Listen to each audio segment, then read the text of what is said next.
The CBS Radio Mystery Theater presents...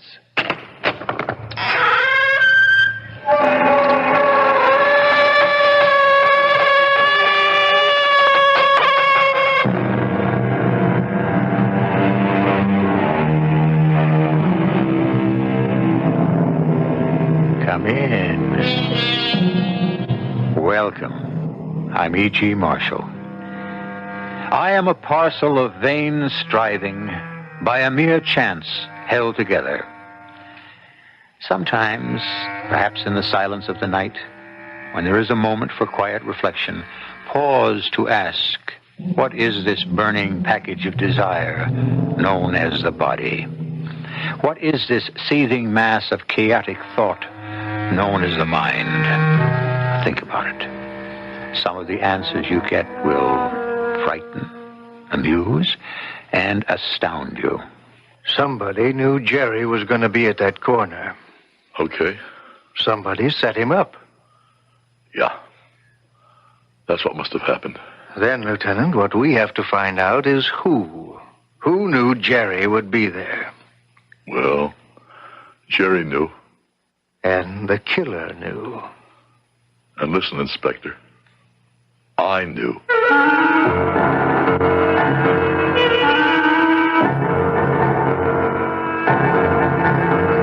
Our mystery drama, The Smoking Pistol, was written especially for the Mystery Theater by Sam Dann and stars Howard DaSilva. I'll be back shortly with Act One.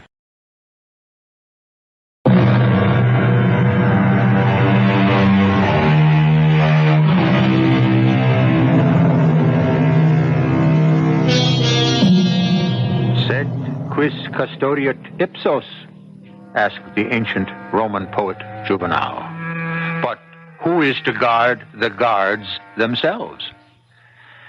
Those who watch over us, those to whom we entrust the right to use the awful power of the state in our name. As you can see, it's not a new problem, for the guards themselves are also human, which means they are neither better nor worse than the best or the worst of us.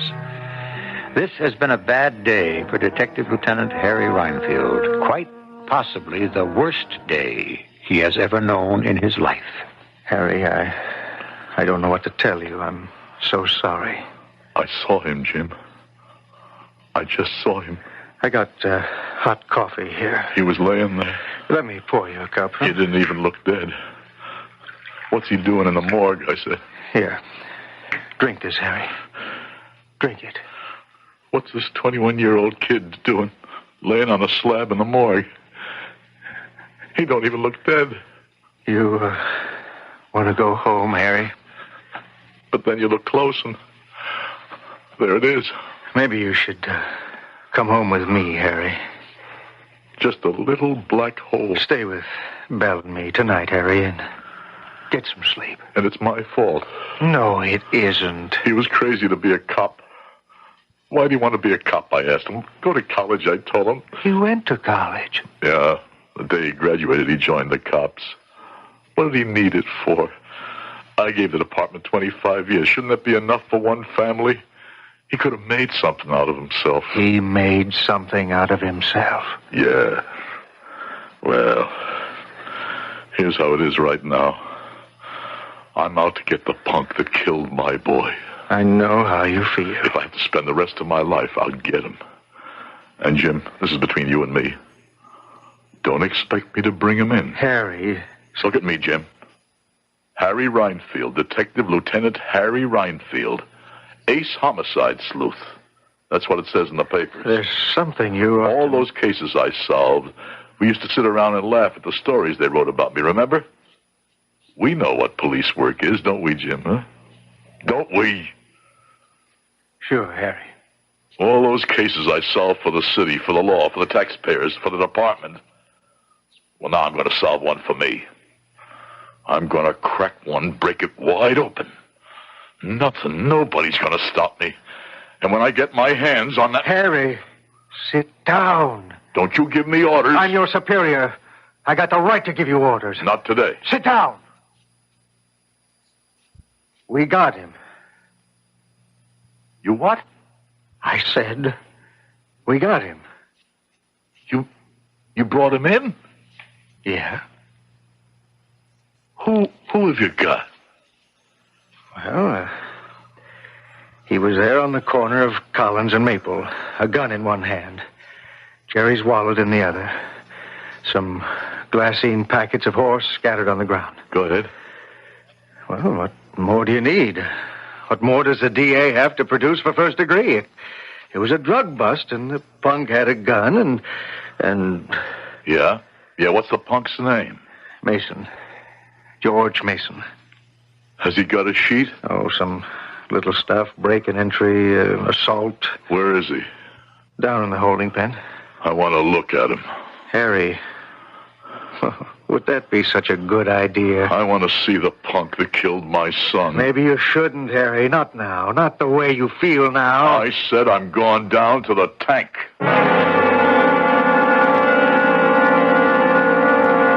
On your feet, punk. What's your name? You have a name, don't you? Okay, that doesn't matter. So, you confessed yet? Let's hear the answer, punk. Has he confessed, Jim? He won't say a word. He won't say a word, huh? Quiet little punk, right? So, let's go over what happened again. There's this young undercover cop, and he arranges to make a buy from you, right, punk? On the corner of Collins and Maple. You meet. You hand over the junk, he flashes the badge, and you pull a gun, right? Right, punk? What's the matter? Now answer me. He doesn't have to talk, Harry. And you pull the trigger. You kill the cop. That's what happened, right? Harry, you know the law better than anyone else around here. He doesn't have to say a word. Oh, yes, he does. He does, and I'm going to make him sing the loudest song you ever heard. Are you crazy? You can't rough this kid up. He's going to talk, Jim. Lay a finger on him and you destroy the case. He'll get away with it. The judge will have to throw it out of court. Never going to get to court. Harry, you're crazy. No, Jim, he killed my son. Put that gun back in the holster. Don't try to make me, Jim. You're a police officer. I'm also a father. That is, I was a father. You took an oath to uphold the law. There's another law, an older law. An eye for an eye. Now, punk, you're going to die. Harry! Confess, punk. Don't go to meet your maker with a lie in your soul. Don't go with a sin in your heart. Confess now. Confess to me, and I'll forgive you. And I'll send you out of the world clean. You're crazy, Harry. Come on, punk. Confess before I pull the trigger. Jump him, Carter. What? Hold it, Carter. Hold on to him. I'll kill him. You're not going to... Hold on to that gun hand, Carter. No, hold on. You can't stop me. You asked for it, Harry. I'm sorry, Harry. I'm sorry.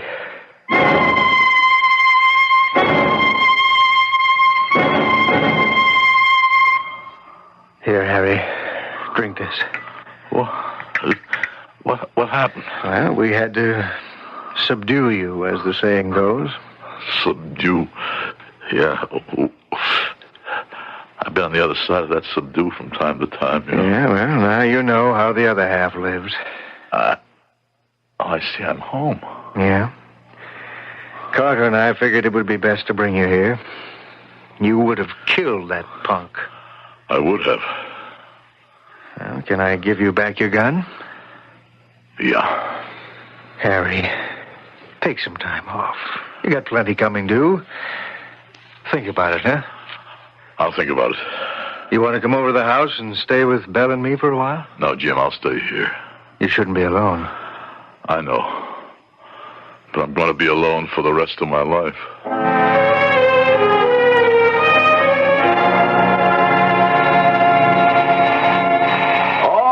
All right, I hear you. Yes? You're Lieutenant Rhinefield. Yes? May I come in? Well, It's very important. Important?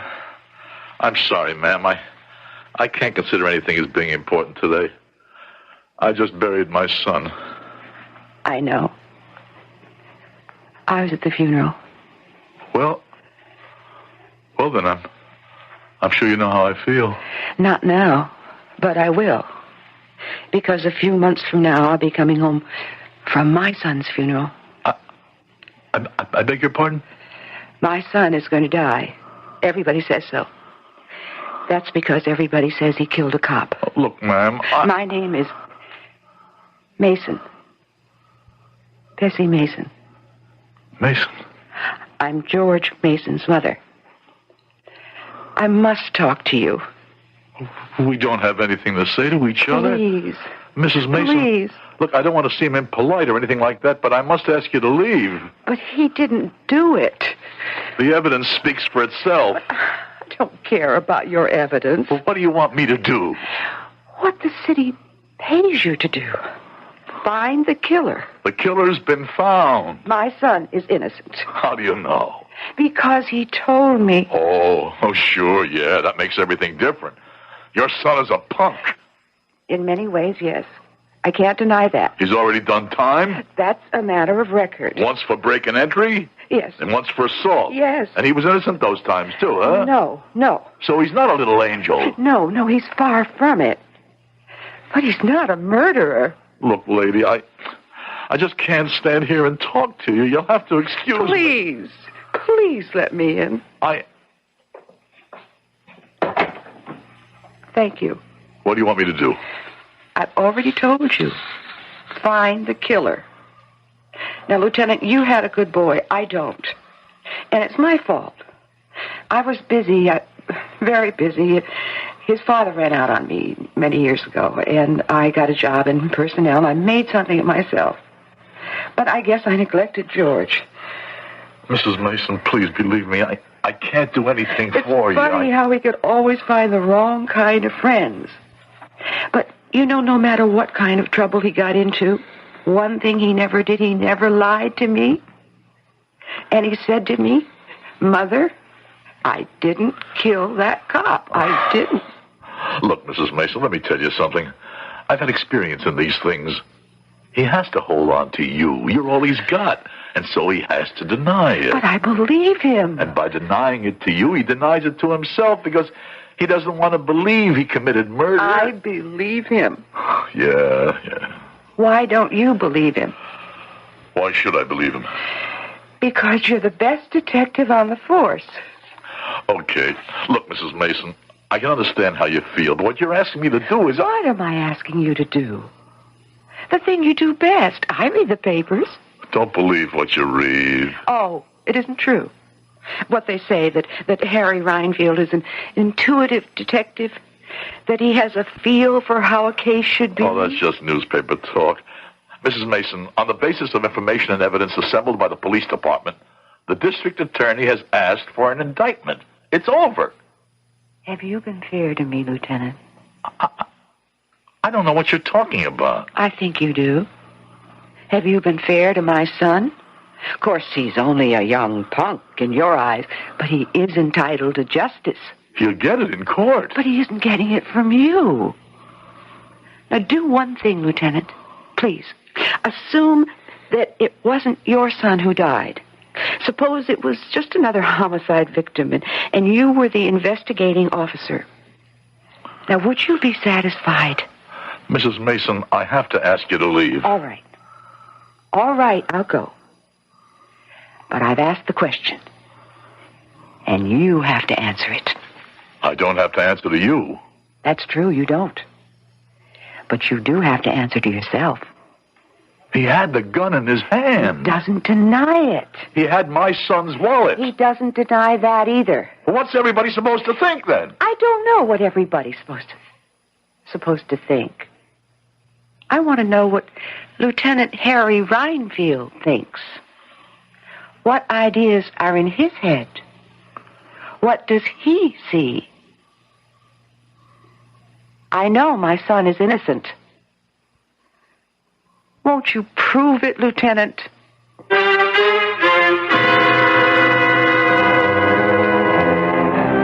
In a recent, highly celebrated public proceeding, a definition of guilt was requested. And it was said that if a murder has been committed and you see a man near the corpse with a smoking pistol in his hand, it would be reasonable to assume he's the killer.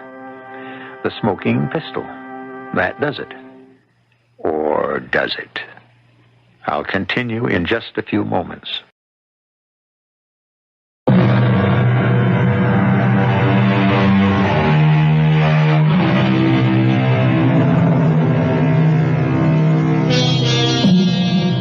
The victim, a young undercover cop named Jerry Reinfield.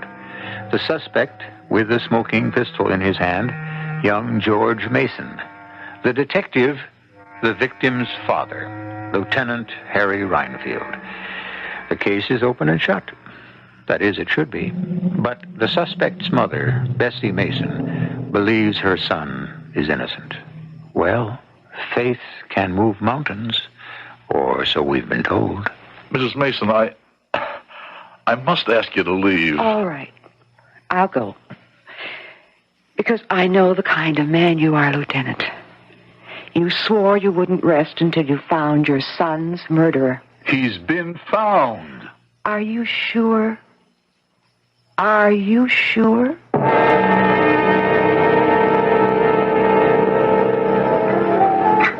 What are your plans, Leona? Plans? I don't know. I haven't made any. Are you going to? I suppose so. One day. Thanks for taking me to dinner, Dad. Thanks for calling me Dad. I guess today it would have been official. Yeah. I'm sorry, Leona.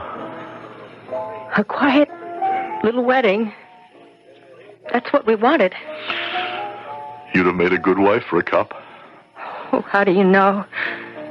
You've known me such a short time. Whirlwind courtship, that was Jerry. Love at first sight. It's the only kind there is. Jerry. He met me at a party on a Friday night. He proposed to me on Saturday morning. I said yes Saturday afternoon. Saturday night, he tried to talk me out of it. Why? He suddenly realized, he said, how dangerous a cop's life can be. He didn't want me to be a cop's wife, especially his wife. Doing undercover work, he'd made a lot of enemies. Yeah, I know. After some pretty good arrests, there were threats made on his life. Yeah, we all get those. He tried to talk me out of it, but by then it was too late. I was in love with him, too. I know how you feel, Leona. But you're only 22. Life has to go on. I suppose it does. Although I wonder why. You think so now, but time will pass. You'll find another guy. I know. That's why it's so awful.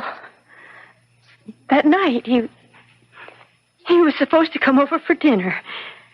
And he said, I'm going to be late. I have to meet a fellow all the way across town, corner of Collins and Maple. Collins and Maple. And I said to him, Jerry, this is confidential. How can you tell me? And he gave me that smile of his and said, you mean I can't trust you, honey? I used to tell his mother everything, too. You're not supposed to, you know. I was so scared.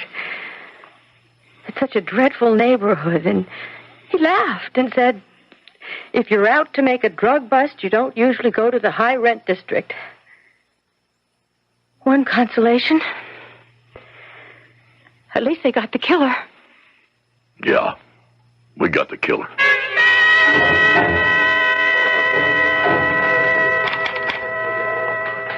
The latest manpower allotment. Allotment? Is that one L or two? 2 L's. Huh?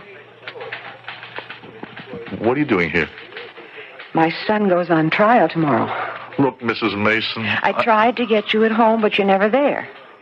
Mrs. Mason, I've already told you there's nothing I can do. I know what you told me. I've come here to ask you a few questions. I'm busy, and besides, there's no use... Questions you should have asked yourself. Now, who was your son supposed to meet? We know that, a drug pusher. Right, not anyone of great importance, just a pusher. Your son. Let's say it was my son. Why would my son kill him? Because, A, your son spotted him as a cop. Or B, after my son identified himself, your son decided to shoot it out. You're forgetting C. Your son's gun was still in his holster. Your son felt safe. Why? Because he knew he was going to pick up a small potato. That describes your son, doesn't it? But small potatoes don't kill cops. Why? You know perfectly well, if my son was pushing drugs, he'd be part of an organization. You know they protect their own. You know that he would get a suspended sentence, maybe a few months in jail. That's how it usually works out. Why kill? Reasonable, logical. But your son just lost his head. My son didn't do it. And your son wasn't there merely to catch a small-time pusher. He was being set up. By who? Well, am I a law officer? Do I have the resources of the police department behind me? Why would my son be set up? Well, maybe he was too good a cop. Maybe somebody didn't like him. If your son didn't do it, why was he there with a gun in his hand? Why don't you ask him? The other officers in the case have asked him. Then why didn't they listen to his answer? Really listen. Mrs. Mason. You know I'm right. What do you want from me? Now, why are you angry? I'm just a mother, and not a very good one. Now, all I know is my son tells me he's innocent, and I want to believe it. I want to believe it. No, look, no. It's all right. I'm sorry I bothered you. Please excuse me.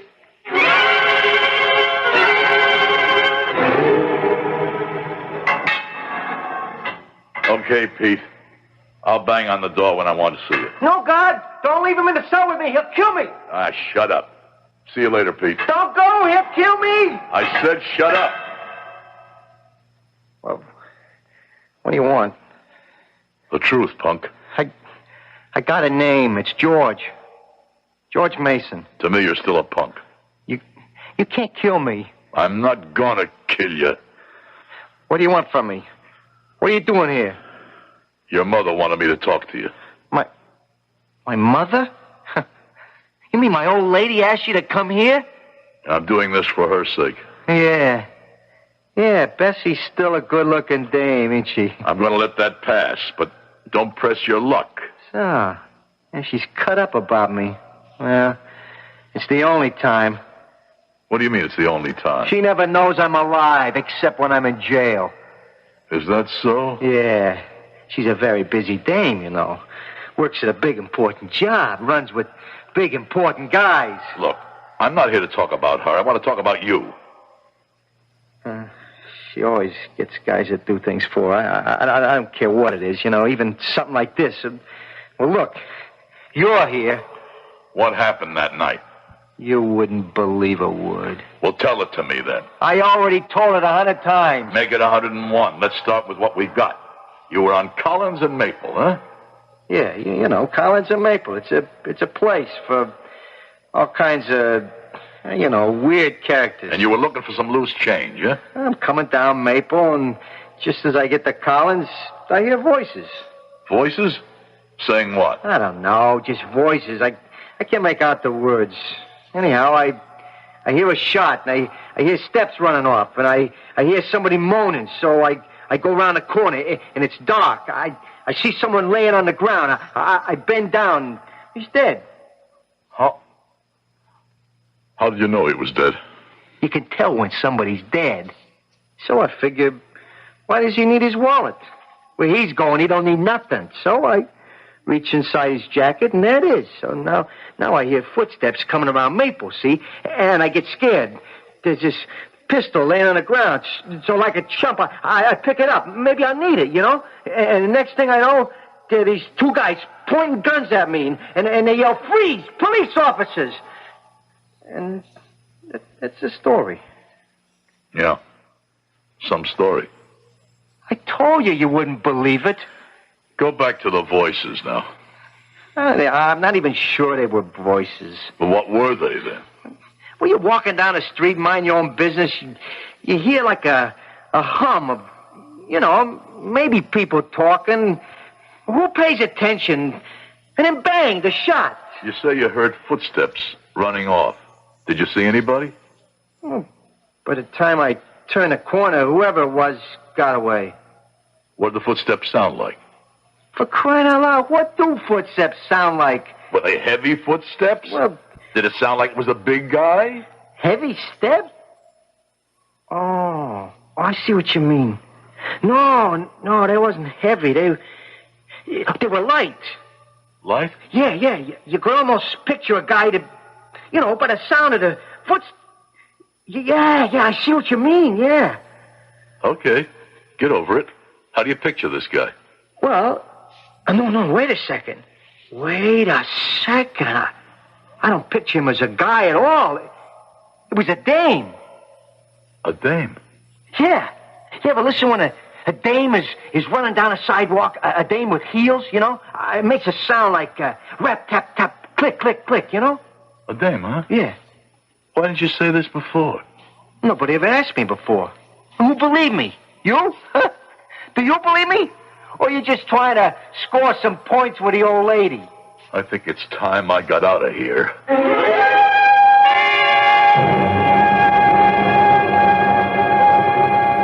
Harry, we were all through this. We went over it with his partners, Carter and Fordyce. He said to them, I'm making a contact at Collins and Maple, 9 o'clock. They were there to back him up. They had to keep out of sight. They saw him go around the corner, then they heard the shot.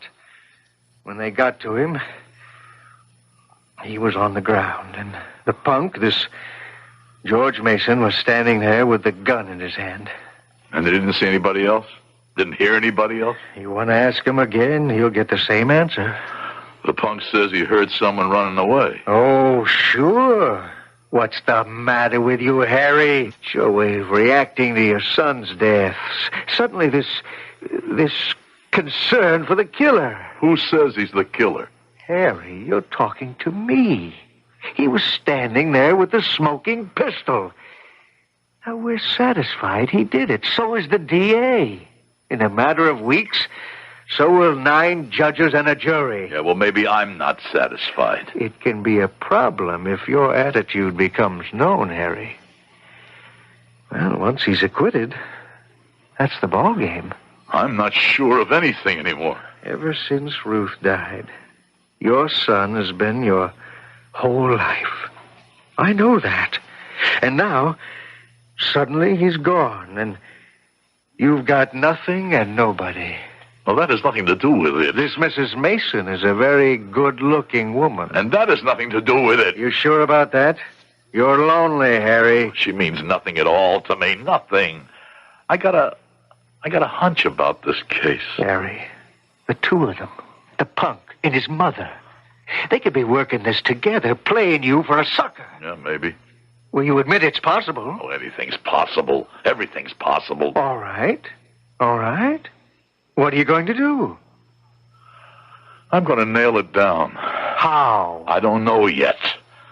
I've got a hunch. And as far as it goes, it's crazy. But I'm going to run it down. All the way down.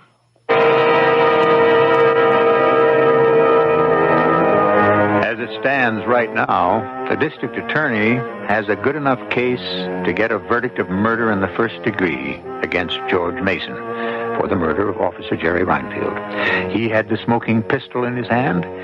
Why shouldn't Lieutenant Harry Reinfield be satisfied with that and let the law take its course? Why? I'm sure we'll find out in Act 3.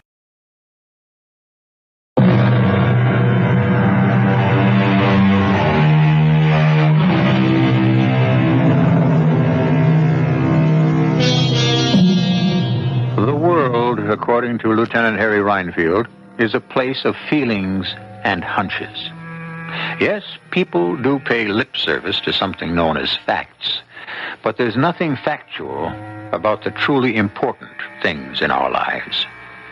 Do we consider facts when we love? Do we look for facts when we hate? Do we require facts to support what we believe? And what is a fact, anyhow? Do any two people look at the same so-called fact in exactly the same way? You, busy, Harry? Yeah. Doing what? I'm looking through this file. Which file is that? The threat file. What for? These are all the letters we get threatening to kill cops. Harry, this is stuff written by nuts. Who else commits murder? Harry, this thing is so obvious. George Mason has to be the killer. What are you doing to yourself? This is how I work. Is this the theory we're going on now? Some nut sends a letter threatening to kill a cop? Then he sets Jerry up? We're just following a certain line of inquiry and seeing where it leads us. Oh, yeah. Well, let me know when you get there. Hey, look at this. A plain piece of white paper, neat, clean, and typed. Very good typing, huh? Fresh black ribbon. So what? Well, your average nut letter is typed badly on an old machine with hardly any black at all on the ribbon. You still haven't told me what this proves. The strike on each letter is even. And this was done by a typist. Okay, there are nuts who know how to type, so what? But listen to this. I intend to get even with you for what you did to someone I love more than anyone else in the world. What was done to him will be done to you. And? That's it. That's all of it. And somebody wrote that kind of note to Jerry? No. It's addressed to me. To you? See? Lieutenant Harry Reinfield. Okay, for the sake of argument, somebody's out to get you. So they call to set up a trap. But the call goes to the wrong Reinfield. To your son Jerry instead. So it's mistaken identity. If I could only find the machine on which this was typed. Oh, sure. There are only 1 million typewriters in the city.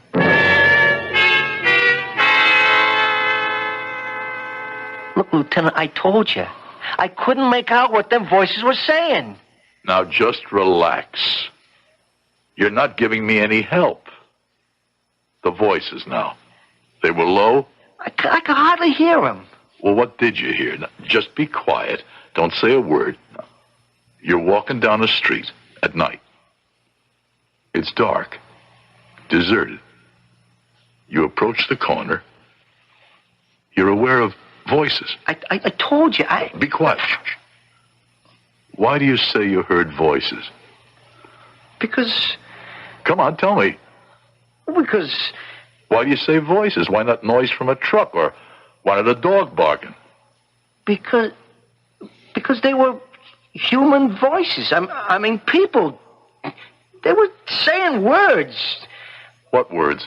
I don't remember. There's no way I can remember. Don't quit on me now. I wasn't paying attention. Maybe you don't remember the words. Can you remember how they were said? How they were said? Yeah, did it sound angry, like an argument? An argument? Yeah. Yeah, I think so. Why? It sounded like a fight. Yeah. One word I can remember. One word. Crazy.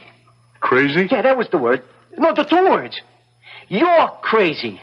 And then the shot. And the dame ran away. I mean, I heard what had to be a dame's footsteps running away. You heard him say, you're crazy, right? Yeah. Now that I concentrate, that's what I heard. But don't ask me to remember anything else.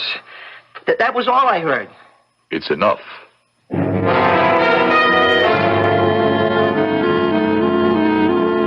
The question is, what did I ever do to anybody that would make some dame want to kill me? Harry, where are you getting all this from? The note was written by a woman. How do you know? We agree it was done by a professional typist, huh? Well, there are plenty of men who are professional typists. Yeah, but George Mason says he heard a woman's footsteps.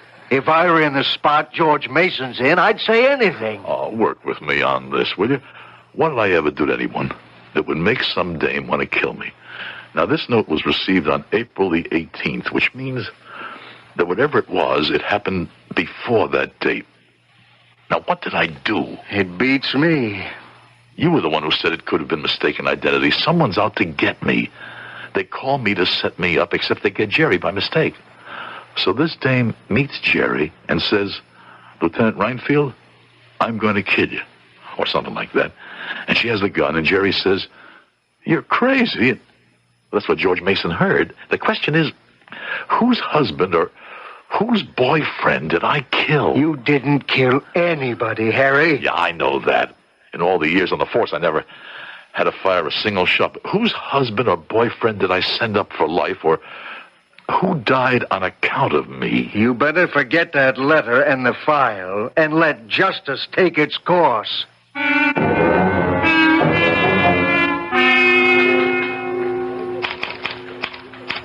Lieutenant. Oh. Hello, Mrs. Mason. I've just come from the courtroom. The jury will find him guilty. Mrs. Mason, I've done what I could. Have you? What more do you want? I don't want my son to pay for a crime he didn't commit. I'm going to tell you something, Mrs. Mason. You can take this any way you like. I didn't have to do anything at all. It wasn't my case, you understand? You talked me into trying to open up something that was already closed as far as the department is concerned. I thought you were proceeding out of a sense of duty. Oh, that's just conversation. Look, I went as far as I could, and it wasn't easy. What I'm doing could be prejudicing the state's case against your son. Well, our lawyer doesn't seem to be getting much mileage out of that. I don't know why I'm doing this. Am I doing this because you're an attractive woman? We're very much alike in certain ways. We go by intuition. I follow mine all the way. And usually you go all the way with yours. Except this time. I don't know what you're talking about. Now, don't fence with me. Are you protecting somebody? Who? You tell me. Now, there's one last question. What would you do as a matter of routine in an ordinary case that you haven't done here? Nothing. I've done absolutely everything. I've... Yes? What? Well, but it's not important here. What's not important?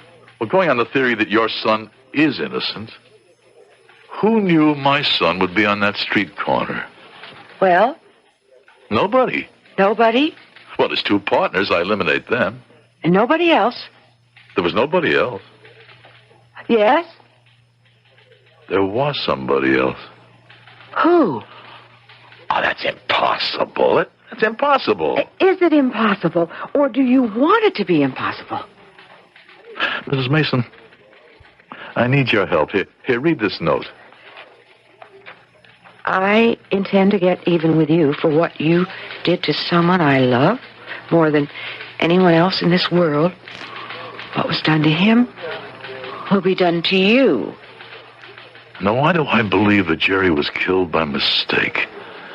Maybe that was how the killer wanted to get back at me. Who's the killer? The one who typed this note.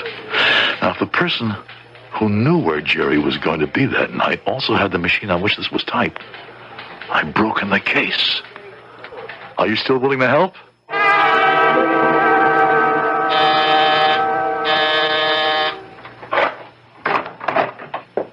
Yes? I'm sorry to ring your bell this late. I just moved into the building. Do you have a typewriter? Yes, why? Miss... I see your name is Lewis. Leona Lewis. Miss Lewis. My name is Smith, Mrs. Smith. I have to fill in this lease form and drop it off to the landlord's office first thing in the morning, and my typewriter broke down. I know it's an imposition. Oh, it's all right. Come on in. See, I have an electric, and when something goes wrong... Well, there it is on the table. You don't have to take it out of the case. Oh, thank you. Oh, I see you're packed. Are you moving? Yes. Going back home. Home? The Midwest. There's nothing here for me anymore. Oh, this is a very good machine. I keep it that way. Learned it from my father. He was a first-class machinist. Was? Yes. He died. Oh, I'm sorry to hear that. Was he ill? He had a sickness there's no cure for. Have we met before? I don't think so. You look familiar. What was the sickness? A broken heart. You see, my brother had been sent to prison. Oh, that's awful. And my brother died there in an accident. Oh. I wish I knew why you look so familiar. No, I've seen you somewhere recently. Oh, finished. Thank you very much, Miss Lewis. When my brother died, it killed my father. The grief was too much to bear. Oh, well, I understand, but those things can't be helped. Oh, don't say that. I was able to help it. Really? Yes, very much. Wait. Now I know where I've seen you before. Your name isn't Smith. It's Mason. Your picture is in tonight's paper. Your son is on trial for the murder of that cop. Don't say that. Cop. He was your fiancé. So that's why you wanted a sample from my typewriter. Yes, and I've got it. Well, you won't keep it. I don't see how you can take it from me. I can. Just don't make me use this. Now, shooting won't help you. Oh, it'll help me. No, you can't kill me. I won't have to. You see, first, you will place that paper you typed on the table. That's it. And now, you will walk into that closet. It's not going to help. We know that you killed Jerry Reinfield. Who knows? You? What can you prove? I'll destroy the paper. I'll lose the typewriter where no one can ever find it. And it all comes down to your word against mine. Why? Why did you kill him? The idea was to kill him so his father would know how it was with my father. But he must have been a nice boy. Yes. That's why I had to kill him quickly. I was starting to fall in love with him. Okay. Now get into that closet. Oh. Open the door. Inside. Oh. And now, let's get out of here. Get rid of the gun. And the typewriter. Hello, Leona.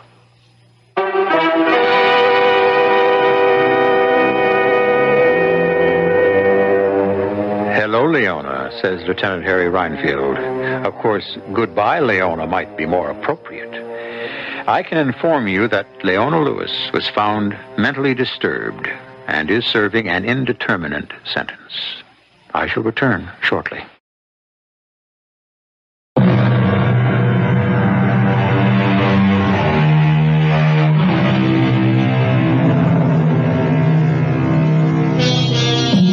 Well, now, you talk about facts. And yet, wasn't it Supreme Court Justice Oliver Wendell Holmes himself who said, "The decision will depend on a judgment or intuition more subtle than any articulate major premise"? Yes, it was. And so what you should do is follow your own subtle intuition and attend us here on this spot on your dial. Our cast included Howard DaSilva, Ann Pitoniak, Rosemary Rice, and Bob Kaliban. The entire production was under the direction of Himan Brown. And now, a preview of our next tale. Oh, Miss Tallis. What's happened, John? Who's been hurt? It's your mother, sir. What? What happened? What's happened to my mother? I don't know. I heard this thud, and then some women were shrieking, and there was a Mrs. Robershaw on the side of the wall, smashed, dead. Merciful Lord. Yes, sir. She jumped from her terrace, and she's dead. I'm awful sorry. This is E.G. Marshall inviting you to return to our Mystery Theater for another adventure in the macabre. Until next time, pleasant dreams.